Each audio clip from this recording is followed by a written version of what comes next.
দিনটা ছিল ১ মে। তো সবাই তো জানোই নিশ্চয়ই যে ১ মে তে আমার মা-বাবার দুজনের একসঙ্গে বার্থডে হয়।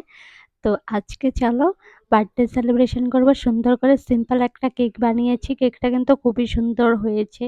এরকম কেক খেতে কিন্তু খুবই টেস্টি হয়। কোনো কালার মিক্স হয় না আর দেখতেও খুব সুন্দর। তো একটা ইউনিক কেক বানিয়ে নিয়েছি। এমনি অর্ডার কেক তো এরকম বানাতে পারি না। সেজন্য মা-বাবার জন্যই বানিয়ে নিয়েছি। তারপর দেখো মা-বাবা রেডি হয়ে চলে এসেছে।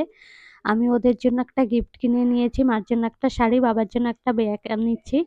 এবার চলো বাবা মাকে একটা গোলাপ ফুলও দিয়ে দিয়েছিল আমি যেটা নিয়ে এসেছিলাম। তারপর দুজন মিলে কেক কাটবে। হ্যাপি বার্থডে টু কেক কাটা তো শেষ, এবার খাওয়া দাওয়া হবে। আমিও সবাইকে খাওয়িয়ে দেবো, মা বাবা দুজনকে, ওরা দুজনও আমাদের খাওয়িয়ে দিয়েছে। তো এরকম করে ছোট্ট করে বার্থডে সেলিব্রেশন। আর দেখো দাদা আসেনি বলে ওকে ভিডিও কলে রেখে নিয়েছি।